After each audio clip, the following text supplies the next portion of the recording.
고리를 찾아서 떠나는 여행, 세 번째 시간입니다. 하나님께서 의도하신 우리 삶에 그 빠진 고리, 첫 번째 고리는 뭐였죠? 관계였고요. 지난주에 들었는데 두 번째 고리는 사명이었습니다. 누군가는 잃어버렸을 수도 있고 누군가는 그 고리가 헐거워져 있을 수 있는데, 우리가 이 다음 주까지 진행되는 시리즈를 통하여서 그 고리를 찾고 연결해서 진정한 행복이 우리 가운데 있기를 원합니다. 휴가 기간에 여행을 많이 다녀오셨을 텐데, 여행을 떠나는 기분으로 좀 정말 보물찾기 하는 기분으로 우리가 말씀을 나누었으면 좋겠어요. 자, 세 번째 연결고리를 공개합니다. 바로 공감입니다. 공감은 사람을 더 사람답게 만들어줍니다. 공감이 없다면 사람들은 서로 물건 취급을 할 것이고, 마음과 마음이 와닿는, 그런 맞닿는 일들은 일어나지 않을 것입니다. 인간의 모든 감정이라는 책에서 공감을 이렇게 정의합니다. 제가 한번 들려드릴게요. 공감이란 상대방의 느낌, 감정, 사고 등을 정확히 이해하고 이해된 바를 정확하게 상대방과 소통하는 능력이다. 많은 이들의 삶에 이 공감이 빠져 있습니다. 완전히 결여되어 있다고, 완전히 없다고 말할 수는 없겠지만 뭔가 좀 부족한 거죠. 배우자는 서로 공감받기를 원하죠. 그리고 자녀들은 부모님이 좀 더 자신을 공감해 줬으면, 자신의 상황들을 좀 이해해 줬으면 하고 그렇게 바랍니다. 그리고 어렸을 때부터 공감 능력이 높은 아이로 자라길 바라는 마음으로 뭔가 공감 육아라는 것에 대해서 부모들이 관심을 가집니다. 그리고 공감 능력과 관련된 책들이 지금 이 시간에도 막 쏟아져 나오는 거죠. 선진국으로 가면 갈수록 심리 상담에 대한 그런 수요도 점점 높아지고, 그리고 상담자가 자신을 좀 뭔가 공감해 주는 것만으로도 누군가는 그러한 마음의 병이 완화되기도 하고, 어떤 사람들은 치료가 되기까지도 합니다. 또 카카오톡이나 페이스북, 또 이런 트위터 같은 SNS에 수많은 사람들이 자신의 시간을 쏟고 거기에 몰입하잖아요. 이러한 것들도 현대인들의 그런 공감 욕구를 반영하는 그런 한 측면이라고 얘기하기도 합니다. 우리는 공감의 시대에 살고 있습니다. 정확히 말하면 공감받기를 원하는데 공감받지 못해서 마음이 어려워지는 그런 시대에 살고 있다는 뜻입니다. 공감에 대해서 많이 얘기하지만 여전히 공감에 대한 그러한 수요가 있는 그러한 시대에 살고 있습니다. 그리고 그것은 동전의 양면처럼 공감해야 하는 상황에서 공감하지 못하는 사람들이 그만큼 많다는 뜻이기도 합니다. 이런 공감 능력의 부족함, 결여는 사회적으로 심각한 문제가 되기도 합니다. 대표적인 예가 사이코패스입니다. 세계적인 심리학자이자 케임브리지대의 교수인, 정신병리학 교수인 사이먼 베런 코인은 공감 제로라는 책에서 이렇게 말을 합니다. 사람의 공감 능력이 바닥나면 자신 이외의 다른 존재가 어떻게 느끼는지 전혀 이해하지 못하게 되고, 후회나 죄책감 없이 잔혹한 행위를 저지르게 된다. 그래서 사이코패스와 같은 그런 사람들이 나타난다는 거죠. 이런 공감제로의 상태가 원인이 되어서 이렇게 사이코패스, 정확히 말하면 반사회적 인격장애 같은 그런 뭔가 성격의 문제, 인격의 문제가 발생하게 된다는 것입니다. 그래서 앞서 공감에 대해서 정의를 내렸던 그 책에서는 사이코패스를 공감 능력 마비자라고 그렇게 표현하기도 합니다. 왜 공감하지 못할까요? 왜 공감을 그렇게 필요로 하면서, 본인들은 공감을 그렇게 받길 원하면서 왜 공감을 주지 못할까요? 신경과학자들, 뇌과학자들은 이 이유에 대해서 거울 뉴런이라는 존재를 가지고 이야기를 합니다. 이것이 거울 뉴런인데요. 거울 뉴런은 기뻐하는 일을 보고 기쁨을 느끼게 하며, 슬퍼하는 이를 보고 자신도 슬픔을 느끼게 하고, 아파하는 이를 보고서는 그 아픔에 공감할 수 있게 해주는, 그 내 안에 있는, 우리 내 안에 있는 누구나 있는 세포입니다. 마치 거울처럼 타인의 행동이나 감정, 생각을 비춰준다고 해서 거울 누런이라고 이렇게 이름이 붙었습니다. 1993년에 이탈리아 파르마 대학에서 자콜리티 교수의 연구팀에 의해서 처음으로 발견된 이후로 20여 년 동안 계속해서 연구가 되었고, 계속해서 새로운 사실들이 밝혀지고 있습니다. 처음에는 원숭이 연구를 통해서 밝혀졌기 때문에 원숭이도 이 거울 누런이 있다는 거예요. 그래서 사람하고 비슷해 막 이런 진화론을 주장하는 근거가 되기도 했지만, 원숭이보다 더 복잡하고 더 정교한 그 사람의 거울 누런의 세밀한 움직임들이 후속 연구를 통해서 밝혀지면서 오히려 혹자는 이 거울 누런 때문에 사람이 만물의 영장이 될 수 있었다라고 얘기도 하기도 하고, 그리고 혹자는 한 사람의 뇌에서 만들어지는 이 다양한 생각이나 감정이 다른 사람의 뇌에 들어간다는 것이 인간이 가지고 있는 신비스러운 능력이라고 얘기하기도 합니다. 그래서 후속 연구를 통해서 밝혀진 그 거울 누런들을 어떤 사람들은, 어떤 과학자들은 공감 누런이라고 그렇게 이름을 붙이기도 했습니다. 그러나 공감에 문제가 있는 사람들은 이 거울 누런이 활성화되는데 문제가 있는 것이죠. 뭔가 거기에 문제가 있는 거예요. 거울 누런 활성화 정도는 사람마다 개인차가 있습니다. 남자보다 여자가 좀 더 그 정도가 높고, 앞에 사이코패스처럼 유전적으로 원래 공감 능력이 뭔가 좀 떨어지게 그렇게 태어난 사람들도 있습니다.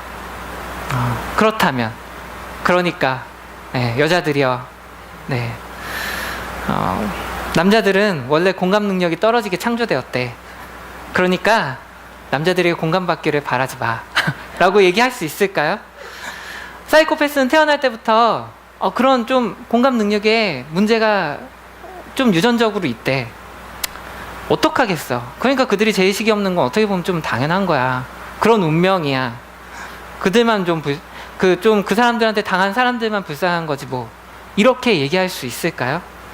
그렇지 않습니다. 알코올에 취약한 사람들이 분명히 있죠.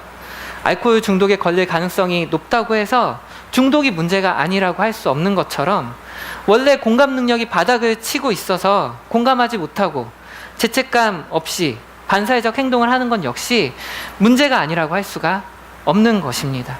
그리고 공감의 개인차는 있지만 지금 자신의 상태보다 더 좋아질 수 있는 가능성은, 더 높아질 수 있는 가능성은 누구에게나 존재합니다.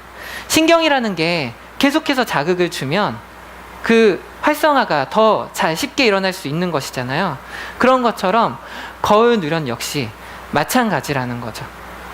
그래서 이 신경과학자들도 이러한 운명론, 이러니까 이렇게 취약하게 태어났으니까, 유전적으로 취약하니까, 이러한 운명론에 대해서 반대하는 사람들이 훨씬 더 많다고 합니다. 게다가 그리스도인이라면, 하나님을 믿는, 하나님의 창조 섭리에 대해서 알고 있는 사람들이라면, 하나님께서 괜히 쓸데없이 우리 뇌 속에 이 거울 누런을 심어주셨을 리 없다는 사실을 기억한다면 그 누구보다도 더 거울 누런을 활성화시키기 위해서 노력해야 합니다. 그것은 성경에도 분명하게 기록되어 있는 말씀입니다. 로마서 12장에서 바울은 예수님을 믿고서 변화된 삶, 하나님의 뜻을 분별하는 삶이 어떤 것인지 구체적으로 이야기하면서 이 15절에서 다음과 같이 말씀합니다. 우리 스크린을 보면서 좀 함께 읽도록 하겠습니다. 시작. 기뻐하는 사람들과 함께 기뻐하고 우는 사람들과 함께 우십시오. 기뻐하는 사람과 함께 기뻐하고 우는 사람과 함께 울라.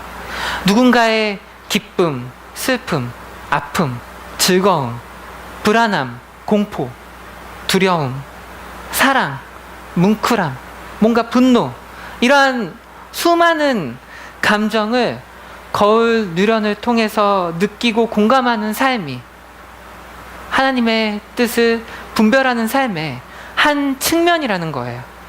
거울 누련이 좀 더 잘 활성화될 수 있도록 더더욱 공감 능력을 개발해 가라는 그러한 이야기입니다. 어떻게 그럴 수 있을까요? 어떻게 다른 사람의 마음을 이해할 수 있을까요? 이 시간에 우리 공감 능력의 대가인, 영원한 공감 능력의 대가인 예수님에게서 두 가지를 좀 함께 배워보고자 합니다. 첫 번째로 우리가 예수님처럼 공감하기 위해서는 긍휼의 마음을 우리 마음속에 가져야 합니다.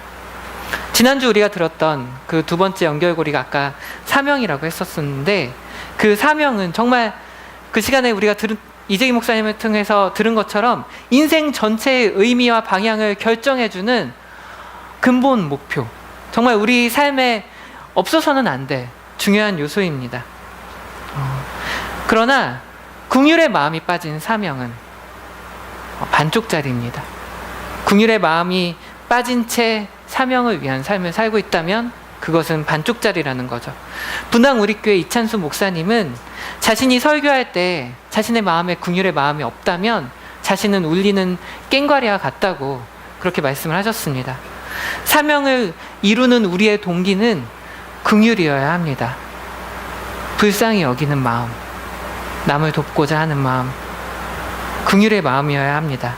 예수님께서 공생의 3년의 기간 동안에 사명을 이루시면서 살아가셨던 그 모습을 한번 생각해 보세요. 그 모습을 보시면 그분의 삶에서 긍휼의 마음이 없었던 시기는 없었습니다. 그래서 누군가는 긍휼이 바로 예수님의 심장이라고까지 그렇게 말하기도 합니다. 그리고 예수님의 심장, 그 긍휼의 마음은 공감으로 나타난 거죠. 사람들을 공감하는 그 모습을 통해서 나타났습니다. 그런 흔적들은 복음서 곳곳에서 찾아볼 수 있습니다. 제가 몇 곳만 좀 같이 보길 원하는데요. 마가복음 1장에 보면 한 한센병자가 예수님께 와서 자신을 치료해달라고, 자신을 좀 병을 낫게 해달라고 간청을 합니다. 그때 예수님은 자신이 이 사람을 치료함으로 인하여서 위험에 빠질 것을 알면서도 그를 불쌍히 여기셔서 손을 내밀어서 그에게 대시고 나는 네가 깨끗해지길 원한다, 이 말씀으로 그를 고쳐주셨습니다. 그 대가로 예수님께서는 드러나게 동네로 들어가지 못하시고 광야를 전전하게 되었다고 성경은 기록하고 있습니다. 또한 마가복음 6장을 보시면 광야에서 일어난 그 유명한 오병이어의 기적 사건도 예수님께서 목자 없이 방황하는 양과 같은 그들을 불쌍히 여기셨기 때문에 일어났던 기적이라는 것을 우리가 성경을 보면 알 수 있습니다. 또한 누가복음 7장을 보면 하나뿐인 아들이 죽어서 슬픔에 잠긴 채 장례식을 치르는 어떤 한 과부 이야기가 나옵니다. 그 과부를 예수님께서 보시고 가엾게 여기셨고 울지 말아라, 그렇게 말씀하시면서 공감하시면서 그 아들을 살리시는 그런 놀라운 일을 행하셨습니다. 또한 요한복음 11장을 보시면 여기서 예수님은 마음 아파하셨다 이렇게 기록되어 있는 게 아니라 예수님은 울고 계셨습니다. 나사로의 죽음 앞에, 마리아와 모인 유대 사람들의 눈물 앞에 예수님은 마음이 찢어지는 그런 괴로움을 느끼셨고 나사로의 무덤 앞에서 눈물을 흘리셨다고 그렇게 기록이 되어 있습니다. 나사로가 다시 소생되는 기적 전에 슬픔, 그 사랑하는 사람을 먼저 떠나보낸 그 사람들의 아픔에 공감하시는 그 예수님의 모습이 성경에는 있습니다. 장애를 고치시고 죽은 자를 살리시고 귀신을 쫓아내시고 수많은 사람의 허기를 달래주었던 그 모든 엄청난 사역의 배경에는 예수님의 그 긍휼의 마음이 있었던 것입니다. 그리고 그 긍휼의 마음이 있었기 때문에 정말로 그들의 마음에 공감하실 수 있었고, 어떤 결과물을 만들어내는 것보다 예수님의 초점은 사람들이 하나님의 영광을 보게 하는 일에 있을 수 있었던 것입니다. 지금까지 성경을 읽으면서 예수님께서 이루셨던 그 놀라운 업적들, 뭔가 기적 사건에만 여러분이 초점을 맞추셨었다면 이제는 드러나는 행동보다 더 중요한 것, 그것이 어디서 나왔는지 예수님의 마음에, 그 긍휼의 마음에 여러분이 초점을 맞추셨으면 좋겠습니다. 그리고 그 마음을 우리가 함께 품고 정말 진실한 공감을 우리가 살아가면서 할 수 있었으면 좋겠습니다. 울어야 할 때 울지 못하고 정말 기뻐해야 할 때 함께 기뻐하지 못하는 모습이 혹시 자신의 모습은 아닌지 좀 돌이켜 봅시다. 공감하기보다 시시비비 가리고 정말 논리만 따지며 다른 사람들을 대하지는 않았는지 좀 돌이켜 봅시다. 여러분의 뇌 속에 하나님께서 창조하신 그 거울 누려는 제대로 작동하고 있습니까? 컴패션을 시작한 에버렛 스완슨 목사님은 처음 우리나라에 들어왔을 때 그분의 미션은 미군들에게 목회하는 것이었습니다. 자신의 조국의 군인들이, 소중한 그 동포들이 타국에 와가지고 지금 전쟁을 수행하고 있는데 이 어려운 일들에서 그들을 목회하고자, 그들을 잘 이끌고자, 하나님 사랑을 전하고자 이 땅을 밟았습니다. 그런데 그의 눈에 굶주린 아이들, 희망이 없는 아이들, 죽은 아이들의 시체, 이러한 것들이 눈에 들어온 거예요. 그래서 아이들에게 이제 호의를 가지고 다가섰습니다. 그런데 오히려 그 아이들에게 자신의 지갑이 털린 거예요.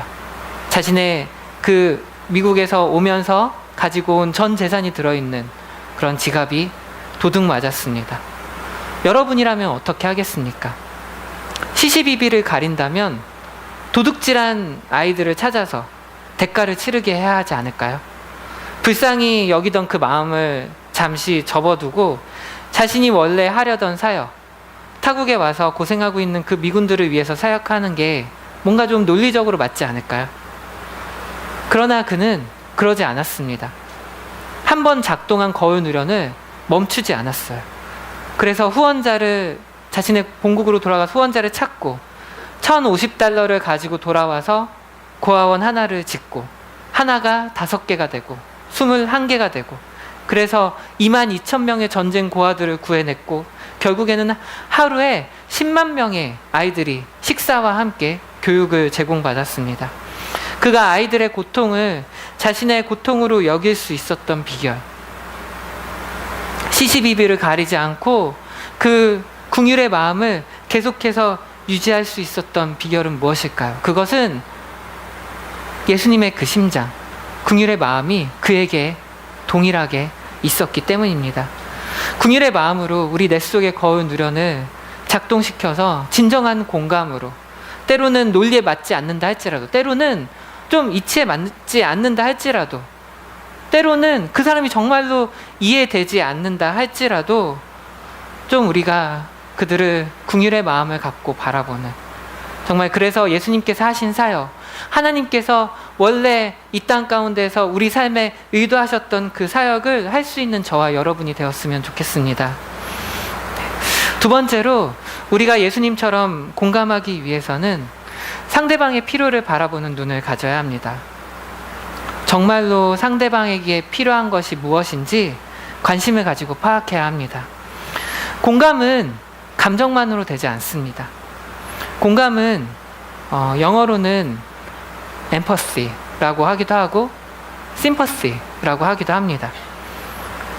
두 단어는 비슷한 단어예요. 누군가는 그냥 동일한 단어야 라고 얘기하기도 합니다. 그러나 누군가는 이 두 단어를, 철자 차이만큼이나 이 두 단어를 구별하기도 합니다.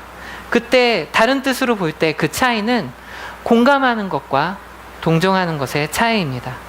엠퍼시는 다른 사람의, 그러니까 공감은 다른 사람의 감정을 공유할 뿐만 아니라 그 감정을 일으킨 원인, 그 상황까지도 이해하고 함께 공유하는 것이라면, 심퍼시는 단순히 다른 사람이 이미 경험한 그 감정에 대해서 동정심을 느끼는 것이라는 거죠. 쉽게 말해서 지금 이 사람이 힘들어하고 있는데 단순히 이 사람 좀 불쌍하네, 가엾다, 안 됐다 라고 그냥 말하는 것과 그 사람이 처한 상황, 그렇게 힘들어할 수밖에 없는 상황을 이해하고 그 사람이 느꼈을 감정을 공감하는 것은 차이가 있다는 거죠. 그리고 후자의 경우는 단순히 공감하는 것에서 더 나아가서 그 사람에게 정말로 필요한 행동을 취하게 합니다. 대표적인 게 함께 있어주는 거죠. 함께 곁에 있어주면서 곁에서 손을 잡아주고 아무 말도 없지만 그렇게 그 마음을 함께 그 마음의 자리에서 함께 그 감정을 느끼는 것이죠. 동정심은 섣부른 도움을 부르지만 뭔가 그 사람을 고려하지 않은 그냥 내가 생각하는 그 일방적인 문제 해결 방법을 부르지만 상대방에게 정말 필요한 것이 무엇인지 보는 눈은, 그래서 나오는 진정한 공감은 섣부른 도움보다는 그가 정말로 기대어 실 수 있는, 정말 그에게 정말로 필요한 것이 무엇인지 보게 되는, 그래서 양방향의 그와 함께하는 문제 해결을 가져옵니다. 예수님께서는 그런 눈을 가지고 계셨습니다. 요한복음 9장에 보면 태어날 때부터 앞을 못 보는 그런 선천적인 시각 장애를 가진 한 사람의 이야기가 나옵니다. 길을 가다가 예수님과 그 제자들이 길을 가다가 그런 그를 봤습니다. 그의 구걸하는 모습을 보신 거죠. 예수님이 보셨고 제자들도 동일한 장면을 봤어요. 그러나 예수님과 제자들은 전혀 다른 것을 보았습니다. 제자들에게는 그를 바라볼 때 그를 불쌍히 여기는 그런 긍휼의 마음이 없었습니다. 그들은 이 장애인의 아픔에 전혀 공감하지 못했습니다. 그냥 지나가다가 눈에 띈 뭔가 토론거리에 불과했던 거예요. 그래서 그들은 예수님께 이러한 어리석은 질문을 합니다. 우리 한번 함께 읽도록 하겠습니다. 시작. 제자들이 예수께 물었다. 선생님, 이 사람이 눈먼 사람으로 태어난 것이 누구의 죄 때문입니까? 이 사람의 죄입니까? 부모의 죄입니까? 네. 이 사람뿐만 아니라 선천적으로 뭔가 장애를 가지고 뭔가 누가 막 잘못하고 그런 뭐 사고가 일어나고 그런 게 아닌데도 뭔가 선천적인 그런 장애를 가지고 태어나는 그러한 사람들이 있습니다. 정말 궁금하지 않으세요? 이 사람들의 장애는 누구 때문일까요? 누군가는 멋진 신학적 질문이라고 생각할지 모릅니다. 그러나 예수님에게는 그것이 관심사가 아니었습니다. 그리고 이 모든 일이 누구 탓인지 생각하는 게 제자들에게도 그리고 그 당사자인 시각장애인에게도 전혀 도움이 되지 않는다는 것, 전혀 불필요한 일이라는 것도 아셨습니다. 어쩌면 우리가 좀 더 상상의 나래를 편다면 그 시각장애인에게는 원망의 대상이 필요했을지도 모릅니다. 왜 다른 사람들은 멀쩡한 눈을 갖고 태어나는데 왜 나만 이 모양 이 꼴이야? 나는 그래서 지금 구걸밖에 할 수 있는 게 없잖아. 이렇게 생각할 수 있을지도 몰라요. 그리고 그 당시에는 질병은 죄에서 온다는 그런 믿음이 있었어요. 그래서 그는 만약에 그도 이 사실을 알았다면 이렇게 생각을 했을 것입니다. 도대체 누구의 죄 때문에 내가 이 모양이 된 거지? 정말 그냥 태어날 때부터 내가 뭔가 문제가 내가 죄를 지었던 것일까? 아니면 혹시 나를 태어나게 해주신 고마운 분들이지만 혹시 그 부모님한테 뭔가 죄가 있었던 것 아닐까? 제자들의 질문은 어쩌면 그의 마음의 소리였을지도 모릅니다. 그러나 예수님께서는 그에게 정말로 필요한 것이 무엇인지 아셨습니다. 그는 알아야 했습니다. 자신의 삶에 아무런 희망이 보이지 않지만 하나님께서는 그를 실패작으로 만들지 않으셨다는 것을 그는 알아야 했습니다. 그리고 하나님의 특별한 계획이 분명히 그에게 있다는 사실을 본인도 알아야 했습니다. 그리고 예수님을 만난 지금이 바로 그때입니다. 그래서 제자들의 어리석은 질문에 제자들에게 그리고 그 시각 장애인에게 예수님께서 이렇게 답하십니다. 요한복음 9장 3절에서 5절입니다. 우리 함께 읽도록 하겠습니다. 시작. 예수께서 대답하셨다. 이 사람이 죄를 지은 것도 아니요 그의 부모가 죄를 지은 것도 아니다. 하나님께서 하시는 일들을 그에게서 드러내시려는 것이다. 우리는 나를 보내신 분의 일을 낮 동안에 해야 한다. 아무도 일할 수 없는 밤이 곧 온다. 내가 세상에 있는 동안 나는 세상의 빛이다. 아멘. 그를 통해서, 그 시각장애인을 통해서 하나님께서 하시고자 하시는 일이 드러날 것이라는 이 예수님의 말씀은 시각은 잃었지만 청각은 온전한 그 예민한 그의 귀에 분명히 전달되었을 것입니다. 그리고 지금은 보지 못하지만 세상의 빛이신, 자신이 세상의 빛이라고 지금 선포하신 그 예수님을 정말로 자신의 두 눈으로 좀 보고 싶었을 것입니다. 그리고 마침내 이 말씀 뒷부분에 보시면 그는 육신의 눈이 회복되었을 뿐만이 아니라 영안이 열려서 영적으로도 보게 되어서 예수님을 정말로 만나고 그분을 주로 고백하는, 믿음을 고백하는 놀라운 일들이 그의 삶에 있게 됩니다. 제가 말씀드리고자 하는 요지는 이것입니다. 제자들과 예수님의 차이. 그것은 상대방의 진정한 필요에 대해서 이해가 있느냐 없느냐의 차이입니다. 상대방의 진정한 필요를 보았느냐 보지 못하느냐의 차이입니다. 많은 사람들이 제자들처럼 보지 못합니다. 분석하기 좋아하는 사람들은 그 사람의 불행을 분석합니다. 이래서 이랬고 막 이런 식으로 분석을 하는 거죠. 논리적인 사람들은 원인을 파악하고 해결 방법을, 자신이 생각하는 그런 해결 방법들을 자꾸만 제시하려고 합니다. 반대로 감정적인 사람들은 겉으로 드러난 그 감정만 느낄 뿐 거기서 끝입니다. 감정은 얼마 가지 않는 거죠. 그러나 우리 예수님은 우리가 앞서 봤던 그 공감의 정의 그대로의 공감을 하셨습니다. 상대방의 느낌, 상대방의 감정, 상대방의 사고, 그러니까 생각 등을 정확히 이해하고, 그리고 이해된 바를 정확하게 상대방과 소통하는 일을 하셨습니다. 예수님처럼 제대로 공감하려면 우리 역시 상대방의 필요를 의식해야 합니다. 여기에 뭔가 좀 노력이 필요한 거예요. 그냥 공감해야지, 뭐 그럴 수 있어, 이심전심의 마음, 이런 것으로 되지 않습니다. 지금 라오스에는 아시다시피 청년부 주관의 단기 선교팀이 가 있습니다. 정말 예수님과 12제자처럼 13명의 단기 선교팀이 한 팀이 되어서 활동하고 있는 모습을 그 담은 사진들을 보고 있노라면, 하나님께서 그분이 지으실 수 있는 가장 환한 미소로 정말 그 곳을, 그 땅을, 그 사역 현장을 바라보고 계시겠다는 생각이 들었습니다. 자세한 이야기들은 우리가 다음 주에 김철희 전사님 본인의 입을 통해서 생생하게 들을 수 있을 테니까 이 시간에는 좀 간단하게 말씀드릴게요. 정말 잘하고 있어요. 정말 잘하고 있습니다. 속 깊은 대화를 나눌 수 있을 정도로 언어가 통하지는 않지만 마음과 마음이 맞닿아 있다는 게 그들의 모습을 보면서 그들의 활기 넘치는 표정과 몸짓에서 보입니다. 가기 전에 선교팀은 계속해서 기도 모임을 가졌고, 그리고 계속해서 라오스 선교를 위한 모금 활동을 활발히 펼쳤습니다. 우리도 그 천사원금에 계속해서, 그리고 기도로 계속해서 함께 참여했었죠.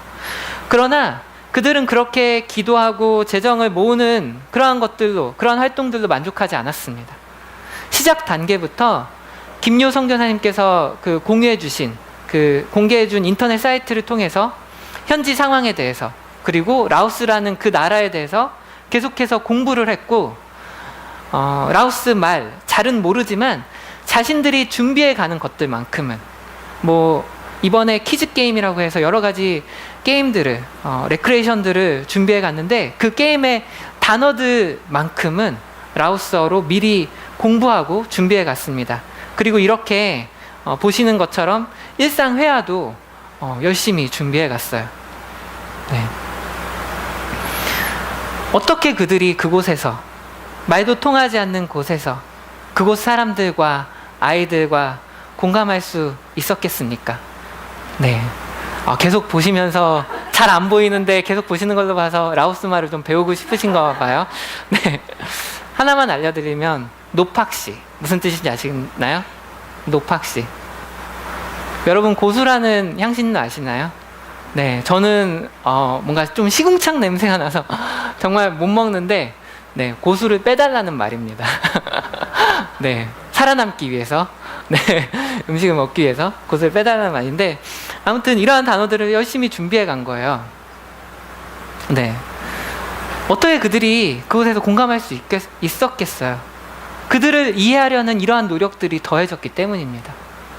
공감은 아까 여러 가지 얘기를 했지만 다른 사람을 이해하려는 마음입니다. 이해하려는 마음. 다 이해할 수는 없어도 어떤 상황에서는 전혀 이해가 안 되고 정말 이해하지 못한다 할지라도 그런 노력을 포기하지 않는 거예요. 그런 노력이 더해질 때 진정한 공감을 할 수 있습니다. 라오스 팀에서도 누군가는 이렇게 열심히 준비해 갔지만 아마 입 한 번 떼지 못하고 그냥 웃다가 뭐 바디랭귀지만 하다가 오는 친구들도 있었을 거예요. 그러나 그런 누군가조차도 마음과 마음을 맞닿아서 정말 라오스의 누군가는 그로부터 공감을 받았을 것입니다. 그리고 그런 그들의 모습은 정말로 예수님을 닮았습니다. 우리가 앞서 본 그 시각장애인을 고쳐주신 그 예수님의 모습을 닮았어요. 저도 여러분도 정말 이 예수님처럼 지금 소개했던 그 라오스의 팀원들처럼 다른 사람을 이해하려는 마음을 포기하지 않기를, 정말 상대방의 필요에 더욱더 민감한 우리가 되기를 원합니다. 오늘 저는 하나님께서 우리 삶에 계획하신 없어서는 안 될 고리, 공감에 대해서 나누었습니다. 우리는 정말 공감이 필요한 시대에 살고 있고 누군가를 공감할 수 없는 상황에서도, 논리적으로 이해가 안 되는 상황에서도 공감하는 것은 하나님께서 원하시는 바라고 좀 거울 누련을 통해서 여러분과 말씀을 나누었습니다. 그리고 그렇게 공감하기 위해서 예수님의 모습에서 두 가지를 배울 수 있는 게 있는데, 한 가지는 예수님처럼 긍휼의 마음을 품어야 한다는 것, 그리고 다른 한 가지는 예수님처럼 상대방의 필요를 이해하려는 그런 노력이 있어야 한다는 것, 그것을 여러분과 나누었습니다. 말씀을 기억하면서 그렇게 공감을 주고받는, 다른 사람들과 진정한 의미에서 정말 소통을 할 수 있는 저와 여러분이 되기를 원합니다. 여러분의 작은 공감이 누군가에게는 일어설 수 있는 큰 힘이 됩니다. 큰 힘이 될 수 있어요. 제가 그 증인입니다. 5년을 살아온 익숙한 삶의 터전에서 벗어나서 교회 근처로 이사 오는 일이 쉬운 일은 아니었어요. 제가 지난달 15일에 이 3본으로 이사를 왔습니다. 네, 제가 보통은 4층에 있기 때문에 여러분과 얼굴을 마주 볼 일들이 사실은 많지는 않지만, 여러분 지나다니시다가 저를 보게 되면 제가 혹시 몰라 보더라도 네, 아는 체를 해주셨으면 좋겠어요. 이제 동네에서 좀 볼 거거든요.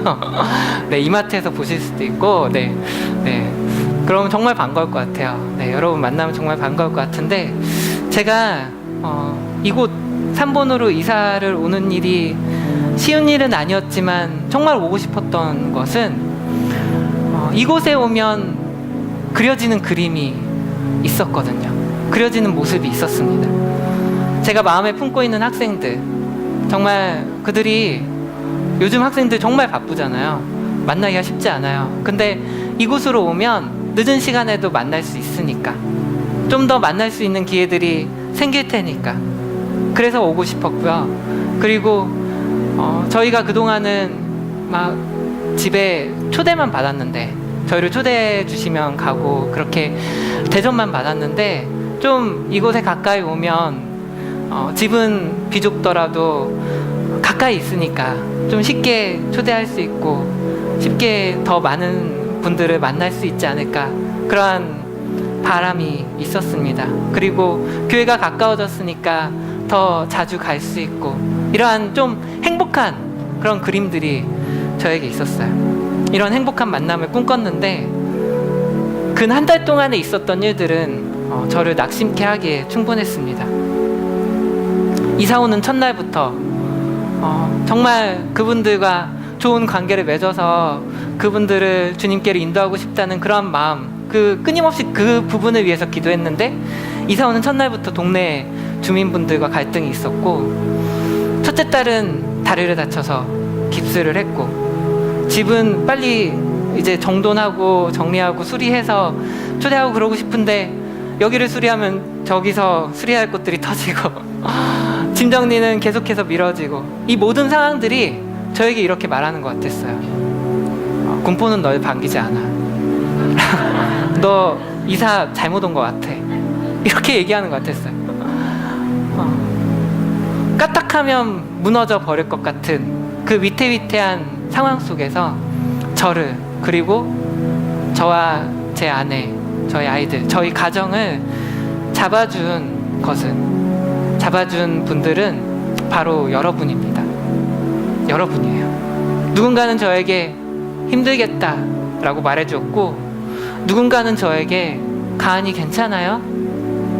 라고 말해주었으며, 누군가는 저에게 도와드릴 거 없어요?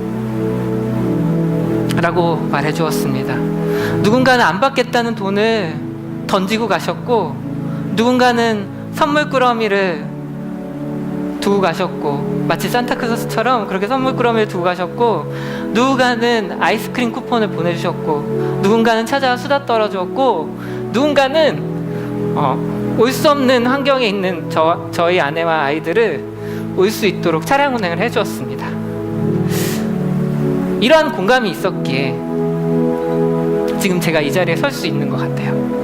여러분은 이미 공감 능력자입니다. 하나님께서 주신 그 능력, 정말 창조할 때부터 우리 뇌 속에 심어주신 그 거울 누련을 더 활성화시키셔서 더 많은 곳에서 더 많은 사람들에게, 가까운 이들에게 사용하실 수 있습니다. 그렇게 사용하시길 바랍니다. 우리 이 시간에 함께 기도할 때 우리에게 주어진 이 공감 능력으로 세상을 더 아름답게 만드는 일에 쓰임받기를 원한다고 기도합시다. 우리는 그렇게 사용받을 수 있어요. 다른 사람을 긍휼히 여기는 마음을 우리 마음에 분명히 품을 수 있습니다. 다른 사람을 이해하려는 마음을 더 진하게 품을 수 있습니다. 공감하기 어려웠던 이들을 공감하려는 노력을 포기하지 않겠다고 우리 함께 기도합시다. 혹시나 그 마음들을 이미 내려놔 버렸었다면, 포기했었다면 다시 한번 품을 수 있기를 이 시간에 함께 기도합시다. 누군가에게 공감할 때 그의 마음속에 일어나는 변화로 인해서 누군가는 저처럼 다시 살아갈 힘을 얻고, 누군가는 영적 피로를 깨달아서 예수님께로 분명히 나아올 수 있는 계기가 될 것입니다. 그렇게 사용해 주시길, 우리의 삶을, 우리의 공동체를 그렇게 공감하는 사람으로, 공감하는 공동체로 사용하여 달라고 우리 이 시간에 함께 기도하겠습니다.